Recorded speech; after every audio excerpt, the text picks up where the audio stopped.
Welcome to The Arts Alive, sponsored by the Arts Alliance of Yamhill County, produced by Meadow Lake Studios. Art Harvest Tour artist Jennifer Bencharsky talks to us about her felting art. Well, okay, so when you have a painting, you have, most people know about what you're using, acrylic, oil, watercolor, any of this. However, a lot of people get confused about what I'm working with and don't understand how it all comes together. And I always start by saying I use only natural products because that's the only thing that will felt. And there is no glue involved, there's nothing like that. All I can say is the best way to look at it is, have you ever taken a wool sweater, accidentally put it through the washer and the dryer, and it went from this big, beautiful wool sweater down to something that a doll could wear? That's what my art is. So what happens is I lay out this large piece. This is 77 by 47, and it will probably end up being 47 by maybe 28. It shrinks anywhere from 30 to 70%. And so what happens is there's several types of felting. There's wet felt for me, there's wet felting and nuno felting. The only difference between the two is using a silk substrate, so there's a large piece of silk or some silk in it, or wet felting, that's nuno. And wet felting is when there's just wool and animal fiber. And when I say animal fiber, that means, let's see, yak, camel, human hair, alpaca. I use and all the different types of wonderful sheep and goats and everything else, rabbit, everything you can possibly imagine. If it is a natural fiber, it can be felted. Now, there are some fibers that don't felt well, and I will say like silk. Silk adds luster and beauty because wool has a tendency to take light away. Silk adds sheen and luster and beauty to the whole thing. I tend to use at least 30% silk because I love the juxtapose of how the fibers work. So felting, and I enjoy teaching this because, let's see, if I go back, what happened is in 2006, I went to New Zealand and I had a fabulous month. But I kept on looking at these sheep and I'm like, okay, I've done the whole corporate world and I've always bought my beautiful sweaters, this cashmere sweater. How did that beautiful little sheep that's very dirty end up being my sweater that I covet? And so I sat there and I went to some of the spinners and some of the wool processors and everything else, and I saw their art, which is an art of raising the animals, shearing the animals. No animals are hurt during this. In fact, it helps them. So shearing the animals, then cleaning them, carding them, and doing all the things that prep. And I think it's an art unto itself just to get the fibers to where I use them. So there are many artists involved getting to this point. And so what happened is in 2006, I went on this incredible journey to New Zealand, and I had no idea that I was just going to get dumbstopped one day when I saw this purse that a 90-year-old woman made. And I wish I had bought it, but it was this beautiful purse, and that was in Akaroa. I then went one town over, and that was in Christchurch, and they had an institute. And I walk in, and there are fabrics, and there are things hanging there, and I kept on going, what is this? And I come upon a wedding dress that was the most ethereal, gorgeous thing I'd ever seen. And they said, it's felting. And I'm like, how did that amazing heavy purse and all these things end up being the same process? And they kept on looking at me like, it's felting. It's felting. What's the big deal? And I'm like, well, I've never heard of this, but that's great. And, didn't want to be too embarrassed. So what I ended up doing is I threw out all of my camping gear. I gave my camping gear away, my clothing, everything. Packed my bags as full as I could. I think I almost brought home a sheep. and everything I could gather about felting. And I came home and I looked for somebody to teach me about felting, and there wasn't a soul.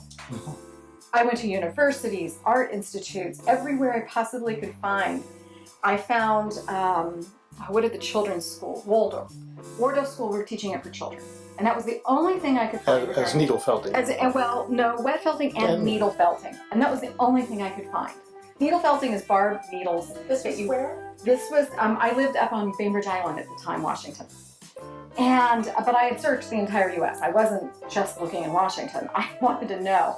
So oddly enough, I found everything I could find on YouTube, and most of it was Middle Eastern and Russian YouTube videos, and I could not understand a word they were saying.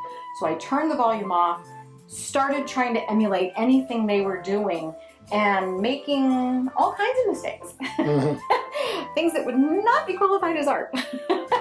And that was the beginning. And so I was pretty much so self-taught from the internet.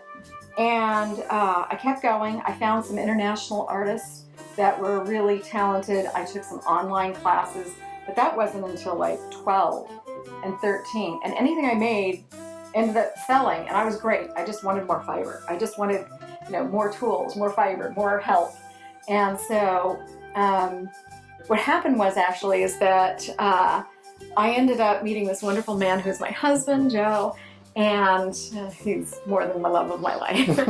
He's the reason this all exists. I got cancer in 2014. I got breast cancer, and it just stopped my world. I could not do what I was doing for a living anymore. I couldn't travel. I couldn't do anything. And I had an incredibly aggressive form. I did a year and 4 months of chemo. Yeah, and to keep me going, because I said, well, what's going to happen with my life? Like, what do I do? I didn't want to I felt like a wart on society. That's what I would say. I wasn't giving anything. And I also realized because I had no children, I also had no legacy. I had nothing to leave the world with. And my best friend died 2 weeks prior to finding out I had cancer. And he was an artist, and he and I were starting to work together. And I realized he left the world this beauty, and I thought, yeah. And Joe said, that felting thing you like so much and you enjoy doing, why don't you do that for a living? And I'm like, I just got to get through this. And he said, I'll tell you what, you make 20 pieces during recovery, and I will make you a website. And, well, he's in the internet business, so that was a big deal. But within a couple of days, my website was like #1 because of him. And I realized that with all of the chemo and everything else, I lost a lot of my memory and other abilities to deal with business and everything. So Joe does all of the business side. If you ever call or want a class or something, that's his side. I just do the art part, and I teach and help people understand how this works.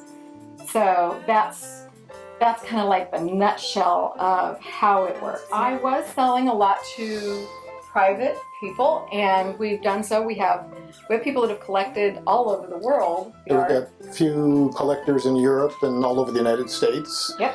And we've done a lot of juried shows and exhibits and whatnot, and have worked with galleries, and we're just trying to find our way in the industry.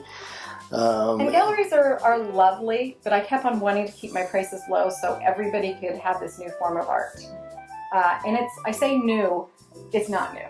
And well, I researched it because when she first introduced me to it, I had no idea what it is. Yeah. And I found out it predates weaving by thousands of years. Yeah. It's the oldest form of fabric making. Was originally done for shelter and clothing, and they speculate that sometime, several thousand years BC, someone in Babylon decided to stick some wool in a slipper or a sandal because they had a sore, and by the time they arrived at their destination, they made a sock out of it. Yeah. So it's just the binding of the character of the fiber itself that the barbed fibers bind together. So that's my favorite story. Actually, I have two. One is the Mongolians. They actually used to shear their animals, throw them on the riverbeds, and run their horses back and forth. Water, friction, and this created shrinking. And these are the walls to their yurts. And so they could easily wrap, like this whole piece on the table is all of maybe 2 ounces. So it's very, very light. So one animal could carry most of the house. And, they were transitory people, so they picked their houses up and moved frequently. So it had to be light, and it had to have insulation factor. And so theirs was for warmth and probably not as pretty.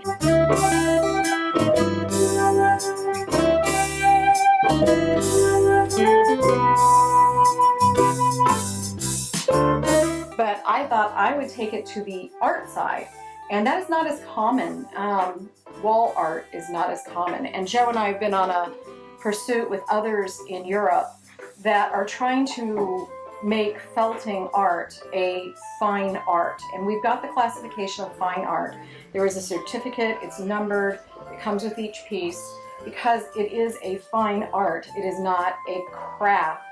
And there are a lot of people in Europe who are also trying to get this on the fine art scale and being successful with it. Well, the problem is the art community doesn't understand the medium yet. Yeah. A lot of people confuse quilting, for instance, with felting, or other fiber arts with felting.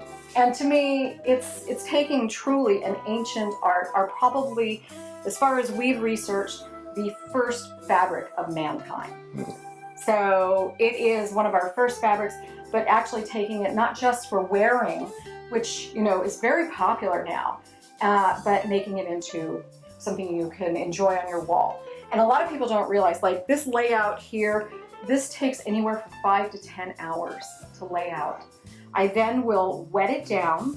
I'll put another piece of bubble wrap. I'll put soap and water on it that are cold. I will put another piece of bubble wrap over it. I will then start very carefully, just adding a little friction to it, very carefully. It's like a baby at the beginning. I have learned not to move quickly through the studio so I don't blow things on the floor or out of position. Yeah, even the dogs have to go slow. And so what happens is then I roll it up in a pool noodle of all things. And once I get to the point where it's more like, you know, a small child, it's okay. I roll it up in a pool noodle, and then I roll it back and forth 100 times, and that's like rolling back and forth. And this is where he was brilliant, because asking for those first 20 pieces was great. I had breast cancer, so it was incredible therapy for me to be rolling and using muscles and helping myself heal. And so then you roll it back and forth 100 times, check it, and then you have to roll from each side 100 times, because whatever you do, you want it to shrink evenly.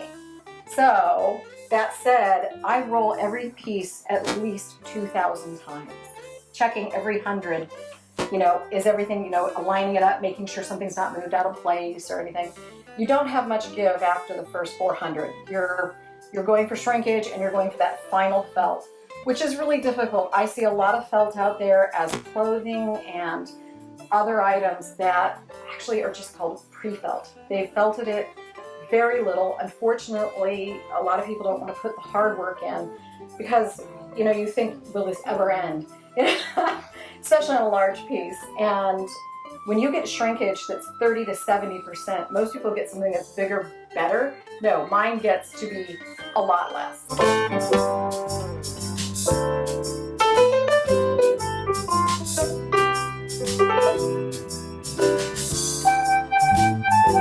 Okay, so the thing is that I get shrinkage from anywhere from 30 to 70%. So when I lay this out, most people don't understand what a layout looks like.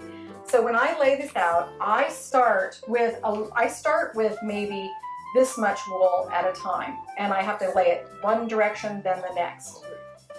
And then, so it's not much wool. And this is how much fiber I use at any given point. But now when I get to the top part, I'm actually going to use less. So I'm like anywhere from 10 to 15 pieces of fiber, and I hold them out, and then I separate them because I don't want a line here. So then I kind of separate them and I move them about. So it helps to have a good manicure because everything sticks. I'm very conscientious. And then I lay that down where I want it. And I then have to lay something cross-hatch the other direction, the same amount, and that way it hooks on one another. And that will go over on top. Now, I have like 5 to 7 layers of wool here, and it's all these colors coming up, and then I have laid silk on top, and then now wool on top of that. And then again, I will take, this is called a silk hanky, my very favorite thing. We went to China and saw how these are made. It's truly remarkable. There are probably about 20 cocoons here. And what happens is each cocoon puts out one hanky, and it's hard. I'll try to get just one hanky, and it's dyed, and this is two hankies. I know it doesn't look like it, but it is. There are two hankies here. But just to show you what I'll do is I will break it up a bit, and then it's like dealing with a creature from another time and space, because as much as I want to break it up, I now want to get it to not hang on to me. And what I'll do is I'll lay this down, and a lot of the art comes from just trying to get it to not, attach to me and to make it look like what I want. And I love dealing with silk cocoons and pieces. Sometimes I will cut in and then splay out more because it is a circular item. It has an edge. And then you just keep going. And then the idea is to try to get it to not hang on to you and stay in a place that you want. I have a lot of tools, and sometimes if my manicure is not great, I have to, as you can see, revert to the tools. So there, that is where I want this. And then I go back and put down just a little bit of wool over to secure it so it will reattach to the other wool, because silk actually does not felt, but it shrinks and gives this incredible beauty and sheen and luster. When you try to photograph felt or felting art, it's almost impossible. But when you see it that way, we've had a lot of people buy art off of the website, and they come back gushing because it's like, looks so much better in person. Yeah, it's like, yeah. So it's so much more amazing in person. Yeah, because you see the sheen and you see all the other beauty to it. Yeah, two of the things that were fascinating for me is that I find the process very similar to glass blowing, where you can kind of coax it in a certain direction, but the glass has a movement of its own that you have to kind of surrender to. And this is a similar process. And these silk hankies, we found out, were the byproduct of silkworm cocoons that have more than one worm in them. So they can't make thread out of it because they can't disentangle the threads. Yeah. So they turn them into this product that is then used for batting and filling and whatnot, and this specialty use. So it's fascinating. I'm very fortunate. We like to travel, so we do get a lot of products from all over the world. I get probably 90% of my wool and a lot of the things you see here I actually get at OFF, Oregon Flock and Fiber Festival. And that's because it's mostly local. I love to support that. I love that I'm using something that, maybe my neighbor is growing. Last year at the Art Harvest Studio Tour, there was a woman who gave me a horse tail. And I use, it's incredible. So this piece I'm actually going to have at the chamber, or at the Cultural Center. Cultural Center. Right. I will have it at the Chehalem Cultural Center, and you'll get to see how much it shrinks.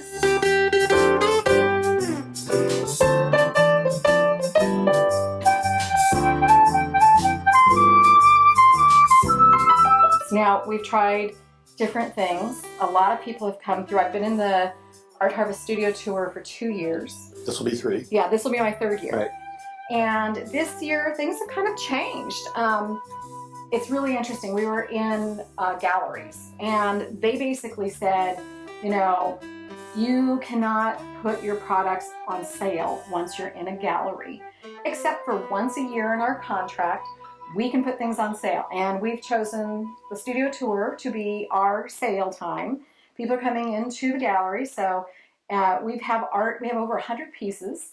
They're hanging throughout. We have down a hall and 2 other rooms. But this year we're doing a big special because a lot of the places that my art's hanging, they only want current year. So we are having a huge sale this year because we're finding that as much as I like to hang on to my coveted pieces, we're just going to let them go for a incredibly good price. Yeah, but I'm very excited this year. I've had the opportunity to meet some really nice people. I'm honored because there are some incredible artists in this valley. I mean, just as many and as good as the wine. And so I'm honored to be with others and learn more from them as well. I never thought I would be an artist. I've done a lot of artistic career, but I never thought I would actually be a solo artist. And I'm honored to be able to work full time at that. He made it happen. I just did the art. He's the one that said, go forward with this. This is a career. You can do this. He's sort of your business partner.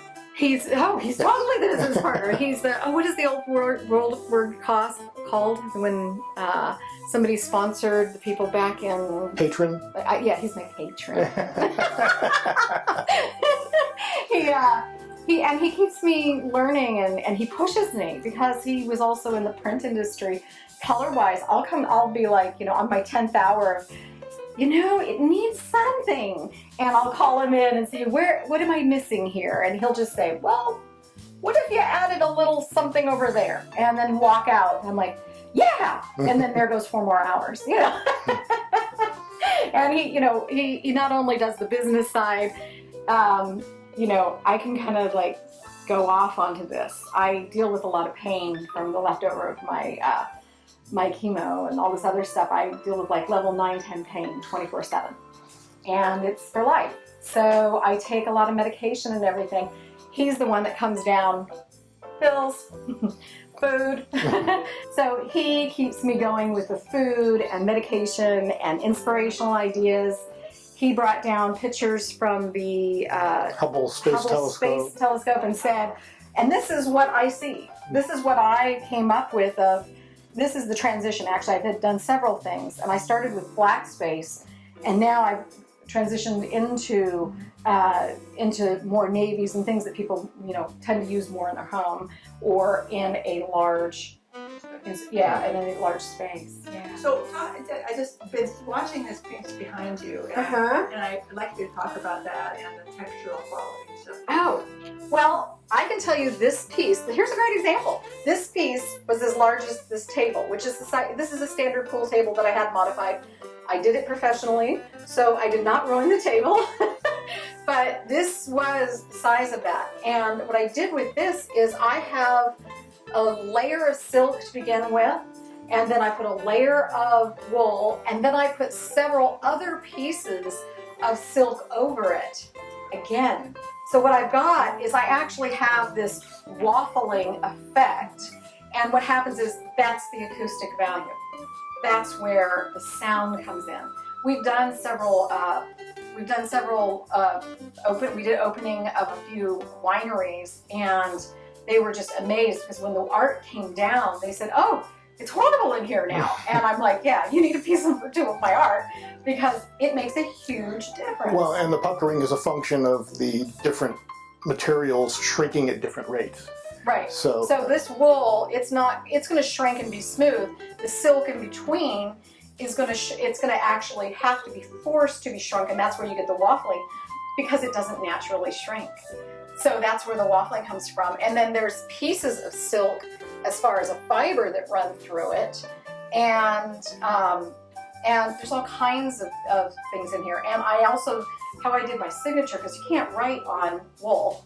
Well, you could, but the pen makes this horrid, well, it's not pretty. Anyway, so we came up with, we actually use a wax seal of old times, and I have my signature on it.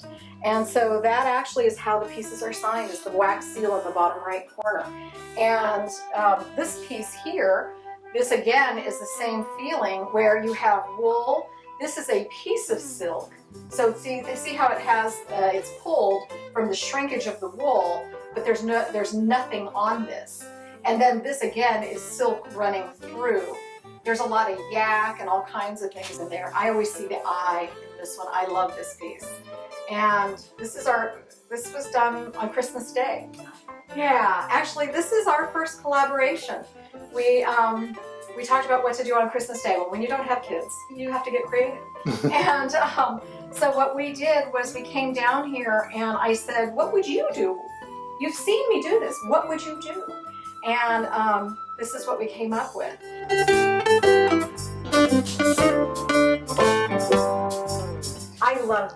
I mean, I genuinely love helping art. And I think that's what Joe was bringing up, was that, you know, he said that old saying, do what you love and it won't feel like work. Well, I'm there. I mean, I disappear here into the art, into the fibers, everything. Like I said, I deal with a lot of pain. And for me, better than medication is disappearing into something you love and not taking more pills. And that is what's helped me, you know, move through everything. So I think actually everybody's helping me more. I just like it when people like it. We hope you enjoy Arts Alive. Sponsored by the Arts Alliance of Yamhill County. Produced by Meadow Lake Studios. Thanks for watching.